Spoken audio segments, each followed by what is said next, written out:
Maya stared at the untouched latte across the table, its foam heart slowly melting into nothing.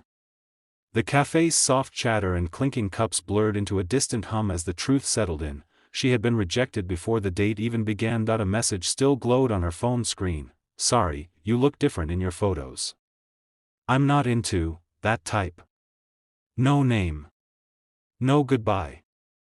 Just that. She locked her phone, wiped at her cheek quickly, and tried to pretend she was fine.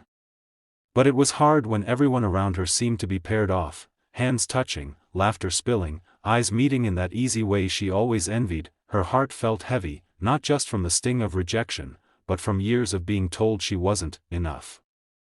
Not pretty enough. Not small enough. Not worthy enough. She took a deep breath, trying to steady herself. Maybe she could just leave quietly, slip out before anyone noticed her embarrassment. But as she reached for her purse, she heard a tiny voice from the next table. Daddy, why is that lady sad? Maya froze. She didn't turn around, but she could hear the man's gentle reply, she's just having a hard day, sweetheart. The little girl whispered again, her voice full of concern. Can I give her my cookie? It always makes me happy. Before Maya could react, a small hand appeared in front of her, holding a chocolate chip cookie wrapped in a napkin. Maya looked up to see a little girl, maybe 5 or 6, with big blue eyes and a gap-toothed smile. This is for you, the child said softly. It's the best one. Something in Maya cracked open. She smiled weakly and whispered, thank you, sweetheart. The girl beamed and turned to her dad. See? She smiled. Her father chuckled, his voice warm and deep. That's because you have magic cookies, kiddo. Then his gaze met Maya's. It was brief, but kind. The sort of look that doesn't pity you, just sees you. Maya looked away quickly, embarrassed, but when she dared to glance again, he was still watching her. Not in the way most men did, scanning her body or judging her size. He was just noticing. After a few minutes, she heard a chair move. The man stood, picked up his coffee, and walked over. Maya's heart skipped. Hey, he said with a gentle smile. Would it be weird if we joined you? My daughter insists we shouldn't let anyone eat cookies alone. Maya blinked, unsure how to respond. But the little girl was already climbing into the seat across from her, grinning proudly. We can share. The man sat down beside his daughter.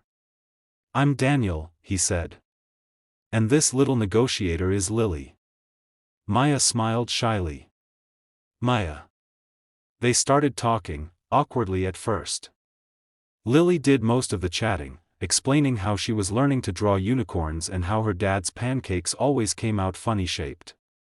Daniel listened with quiet patience, sometimes teasing her, sometimes just smiling. As the minutes passed, Maya found herself relaxing. She told them she worked in a small bookstore downtown, that she loved painting even though she wasn't very good. Daniel laughed, saying, you'd fit right in with me. I burn toast and call it cooking.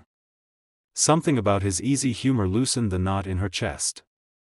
For the first time in months, she wasn't trying to shrink herself or hide. She just existed. And it felt okay. At one point, Daniel leaned forward slightly. You know, he said softly, I couldn't help overhearing earlier. Whoever left you sitting here, that's on them. Not you. Maya looked down, cheeks flushing. It's fine. I'm used to it. He shook his head. You shouldn't be. Silence stretched between them for a heartbeat, comfortable, not awkward. Then Lily reached across the table, grabbing Maya's hand. My dad says nice people are like stars. Even when you can't see them, they're still there. Maya laughed through the lump in her throat. He's a smart man. Daniel shrugged, smiling. She gives me too much credit. The waiter came over, and before Maya could protest, Daniel ordered her a fresh latte. The least I can do, he said. Lily sort of hijacked your table. They ended up sitting together for nearly 2 hours. Stories turned into laughter, laughter into comfort. Maya didn't notice how much time had passed until the cafe began to empty. As they got up to leave, Daniel helped Lily into her little pink coat.